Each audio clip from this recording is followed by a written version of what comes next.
Ya, halo pemirsa, apa kabar Anda hari ini? Langsung dari studio IDX Channel Jakarta, saya Prasetyo Wibowo kembali hadir dalam Market Review yang akan mengupas isu-isu yang menjadi penggerak ekonomi di Indonesia. Live streaming kami bisa Anda saksikan juga di idxchannel.com. Dan langsung saja kita mulai Market Review selengkapnya.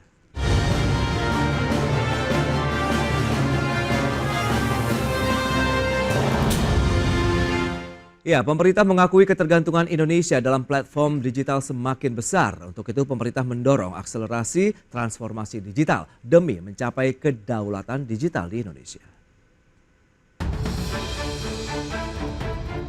Menteri Komunikasi dan Informatika Budi Ari Setiadi mengakui ketergantungan Indonesia terhadap platform digital dan ekosistem teknologi termasuk yang berasal dari luar negeri semakin besar. Sementara laju transformasi digital yang semakin cepat mengubah perilaku masyarakat. Karena itu Budi mengatakan akselerasi transformasi digital inilah yang tengah didorong oleh pemerintah demi mencapai kedaulatan digital. Budi menjelaskan langkah-langkah untuk menegakkan kedaulatan digital ini diwujudkan melalui berbagai kebijakan, termasuk kehadiran data center, penguatan sumber daya manusia, serta penerapan regulasi seperti Permen Kominfo Nomor 5 Tahun 2020 tentang penyelenggara sistem elektronik lingkup privat dan rancangan peraturan pemerintah tentang pelindungan data pribadi. Budi menjelaskan dalam konsep kedaulatan digital, salah satu aspek penting yang perlu dipersiapkan dalam menghadapi transformasi digital adalah pemahaman akan kedaulatan itu sendiri. Pasalnya kedaulatan digital adalah kemampuan negara untuk memastikan bahwa peraturan yang ditaati oleh aktor dalam dunia digital baik dalam aspek hukum, ekonomi, ataupun industri. Konsep ini juga tengah diimplementasikan di berbagai kawasan di tingkat global. Di sisa masa jabatannya sebagai pemimpin di Kementerian Kominfo, Budi menyebutkan pihaknya terus berfokus untuk memperkuat dan membangun ekosistem digital. Hal itu antara lain dilakukan dengan membangun pusat data nasional. Sebagai sumber IDX Channel.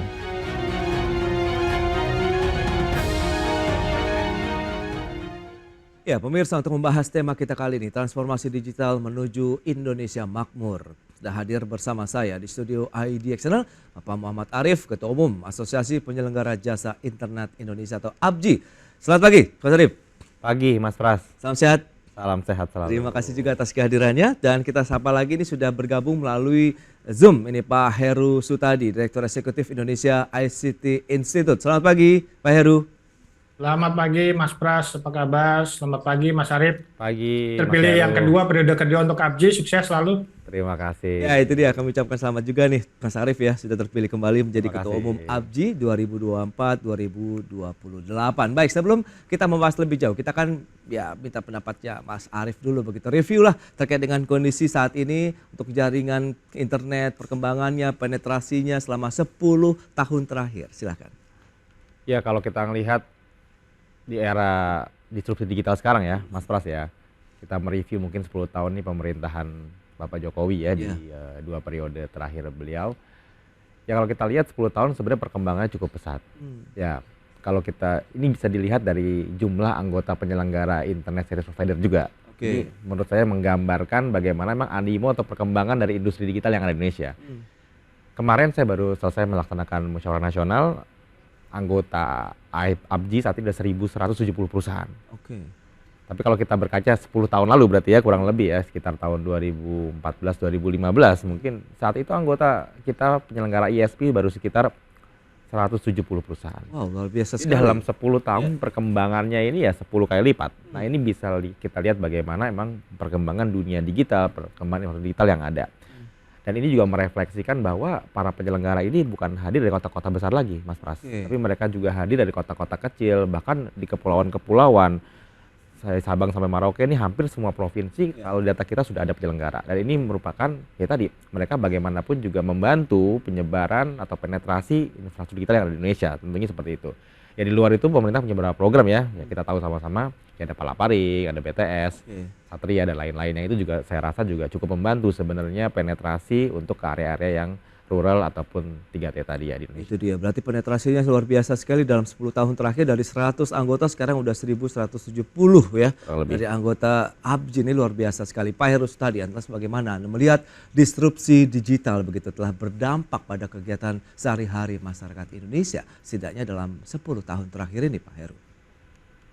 Ya, kalau kita bicara tentang bagaimana masyarakat menggunakan layanan digital, sekarang ini memang sudah tidak bisa dilepaskan di kehidupan masyarakat sehari-hari dengan layanan digital. Semua bisa dilakukan dengan serba cepat, serba mudah melalui gawai gitu ya, atau ponsel kita.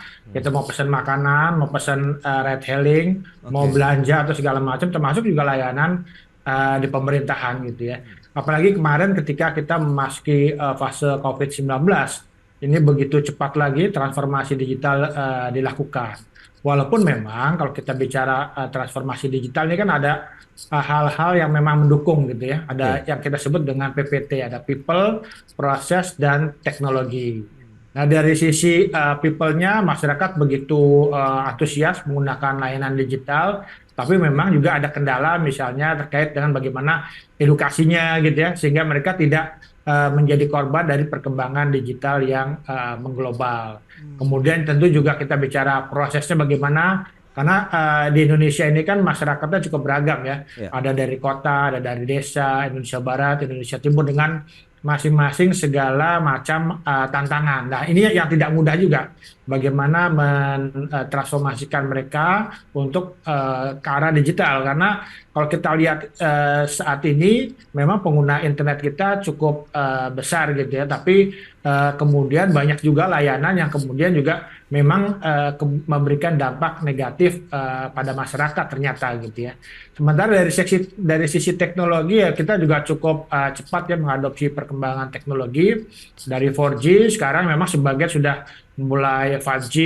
Kemudian kita juga pembangunan infrastrukturnya juga cukup masif juga dilakukan.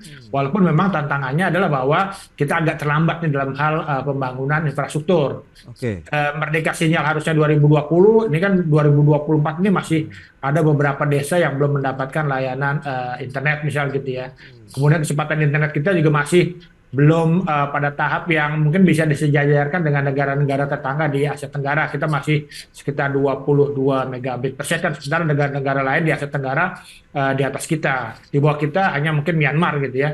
Kemudian juga dari sisi perkembangan teknologinya juga jaringan Indonesia ini sudah ya kita punya palaparing segala macam, tapi memang kalau kita lihat lebih dalam ini perlu ada tambahan infrastruktur backbone nasional yang harus dibangun untuk mendukung teman-teman dari ARJ ini untuk memberikan layanan internet di tingkat akses ini. Baik Pak Heru. Nah ini menarik Mas Arief, infrastruktur begitu yang bisa mendukung penetrasi jaringan internet sampai ke pelosok-pelosok negeri begitu. Lantas bagaimana Anda melihat, mereview lagi perkembangan dan peningkatannya saat ini? Apakah juga sesuai dengan harapan bahwa ini pemerataan jaringan internet sebenarnya juga harus dilakukan? Kalau misalnya Pak Heru katakan juga daerah pelosok harus mendapatkan hal yang sama begitu dengan teman-teman lainnya di kota besar.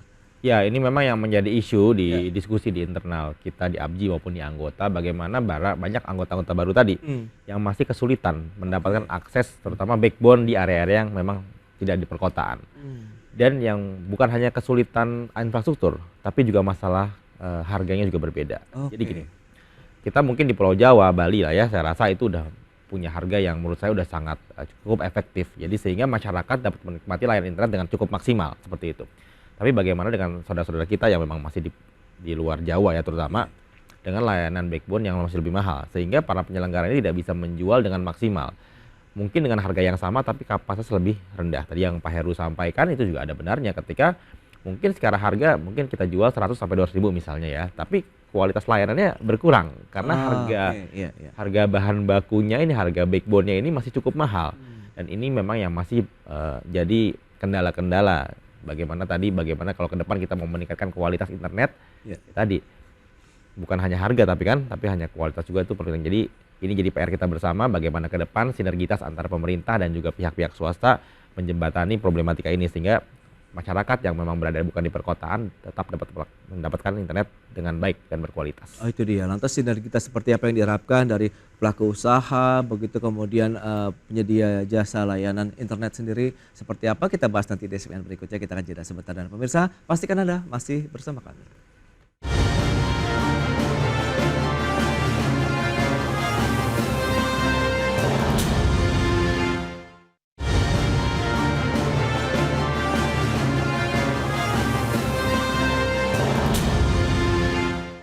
Terima kasih Anda masih bergabung bersama kami dalam Market Review dan kita akan lanjutkan kembali perbincangan terkait dengan transformasi digital menuju Indonesia Makmur bersama dengan Mas Muhammad Arif, Ketua Umum Asosiasi Penyelenggara Jasa Internet Indonesia APJI dan juga Bapak Heru Stadi, Direktur Eksekutif Indonesia ICT Institute. Baik, tadi sempat tertunda berarti Mas Arif ya kalau kita bicara mengenai layanan tadi sudah disampaikan. Nah, kecepatannya sempat di-mention juga oleh Pak Heru begitu. Ini masih kalah. Berarti apa yang perlu ditingkatkan dari sisi infrastrukturnya kah, teknologinya kah atau bagaimana sih?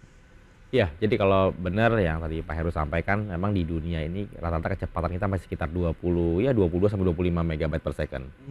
Tapi kalau ngomong 10 tahun terakhir sudah meningkat ya, sudah meningkat 10 kali lipat, tapi ya belum bersaing dengan beberapa negara di kawasan sekalipun. Ini yang menjadi memang kegelisahan kita bersama. Tadi saya sampaikan di segmen sebelumnya, rata-rata anggaplah kita pengguna broadband ya, internet rumahan Indonesia, rata-rata harganya sekitar 100 sampai 300 ribu. Tapi kalau di Jakarta atau di daerah kota besar, mungkin dengan 200 ribu kita bisa dapat 20 sampai 30 megabyte per second layanannya. Tapi kalau kita coba di daerah yang agak pinggiran atau kota-kota kecil, mungkin harga sama, 200 ribu let's say. Tapi kecepatan hanya 5 atau 3, karena tadi harga backbone-nya masih cukup mahal. Ini yang menyulitkan kan bagi kita bagaimana kita mau meratakan, karena bagaimanapun juga perhitungan kecepatan ini akan secara average ya, secara nasional, bukan kota per kota ya. Mungkin kalau kita ngomong Jakarta, saya yakin Jakarta, Surabaya atau kota-kota besar ya kan sudah bersaing dengan Singapura sekalipun. Tapi begitu kita ngomong daerah lain, nah ini yang mungkin jadi akan membuat rata-rata kecepatan internet kita masih berkurang dibanding negara-negara tetangga gitu. Baik, nah Pak Heru, kalau Anda melihat seperti apa terkait dengan infrastruktur, kemudian tadi backbone-nya juga yang seharusnya bisa lebih murah lah, paling tidak merata begitu. Memang kalau di wilayah Indonesia ini apa yang bisa kita lihat sinergitas kalau tadi sempat disampaikan juga Mas Arif, pemerintah, pelaku usaha, penyelenggara jasa internet sendiri begitu Pak Heru? Ya betul, tadi Mas Arif menyampaikan bahwa kecepatan internet itu rata-rata ya, kita kan di bawah negara-negara lain karena memang wilayah kita yang luas, 22 megabit per second itu mungkin di Jakarta sih lebih ya kurang lebih sama lah dengan negara-negara kayak Singapura gitu ya. Cuman kan kita kan ada Indonesia Barat, Indonesia Timur yang masih terjadi gap gitu ya. Tambah lagi yang mungkin juga antara kota dengan desa. Nah ini kan yang harus kita benahi. Apa sih masalah dari kecepatan internet di Indonesia? Kan ada beberapa hal ya, misalnya backbone internasionalnya seperti apa. Kalau kita lihat kan sekarang udah banyak lah backbone internasional lah, sehingga ini nggak isu lagi ya. Cuman kalau kita lihat yang utama itu kan backbone nasional. Nah ini backbone nasional ini kemarin memang dalam perjalanan digital di Indonesia ini lebih banyak dibangun oleh operator telekomunikasi, dan operator telekomunikasi kan membangun wilayah-wilayah yang mungkin ya peminatnya ada gitu ya, sehingga wilayah-wilayah yang tidak komersil ini kan mereka tidak bangun. Nah ini kemudian yang dibangun oleh Bakti Kominfo. Tapi kalau kita lihat dari Palaparing kan juga memang jaringannya belum lengkap nih, belum terintegrasi antara barat, tengah, timur gitu ya.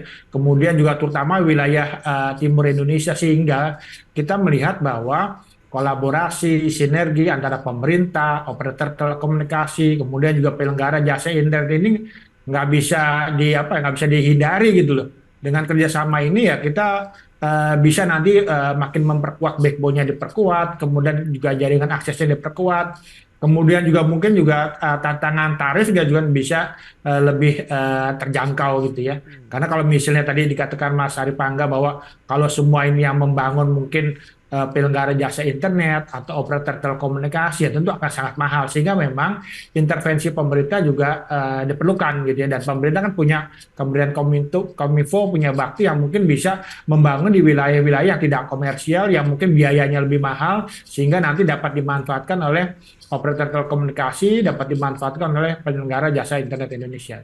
Baik, tapi sejauh ini kalau APJI sendiri melihat bagaimana dengan dukungan begitu dari sisi kebijakan, bagaimana privilege yang didapatkan begitu, sehingga tadi penyelenggaraan jaringan internet pun bisa menyasar wilayah-wilayah 3T yang tadi sudah kita bahas. Ya, saya rasa kalau saat ini kalau untuk kebijakan secara khusus belum ada ya untuk menyasar ini. Kita masih pada market ya tadi, bebas. Jadi para penyelenggara silakan memilih marketnya sendiri. Tidak ada keharusan kita untuk menggelar sebenarnya di area-area rural atau 3T. Hanya sebagian dari mungkin anggota kita yang berfokus pada area-area yang segmennya tadi ya 3T atau daerah pinggiran rural lah. Nah, ke depan memang menurut saya juga ini perlu ada sinergi, pemerintah perlu punya kebijakan khusus bagaimana kita mau mendorong ke sana. Karena kalau tidak ada kebijakan khusus ya tadi akan begini-gini aja. Mereka akan cenderung ya hukumnya hukum ekonomi ya. Mereka akan lebih cenderung menggelar di area-area yang mudah, area-area yang memang sudah banyak masyarakatnya sehingga cost ekonominya juga tidak tinggi. Kemungkinan untuk pengembalian investasinya juga jelas. Karena kalau di area tadi 3T ini bisa sangat panjang sebenarnya. Tapi demand-nya tuh masih tinggi nggak sih? Kalau kita lihat kan tadi jumlah penyelenggaranya aja terus bertambah begitu. Jadi kebetulan juga minggu lalu kita baru melaunching survei bersama Bakti, terutama survei ini memang Abji sendiri punya survei penetrasi internet ya setiap tahunnya, tapi baru kemarin kita kolaborasi dengan Bakti Kominfo, kita menyalakan survei yang spesifik untuk penetrasi internet di daerah yang tertinggal. Nah, dari data yang kita kemarin dapat untuk daerah yang tertinggal atau 3T ya, daerah-daerah Bakti itu sudah ada sekitar 82% masyarakat yang menggunakan. Jadi masih sekitar 17% mungkin di area rural ini masyarakat yang belum terjangkau internet. Ini baru terjangkau ya. Kita belum bicara masalah kualitas dan lain-lainnya. Ini baru ada coverage. Nah, ini ke depan nanti kita akan coba gali lebih lanjut lagi. Semoga ini bisa menjadi masukan untuk kebijakan-kebijakan pemerintah ke depannya. Itu dia regulasi seperti apa yang dibutuhkan. Kita akan bahas lagi nanti di segmen berikutnya. Pemirsa tetaplah bersama kami.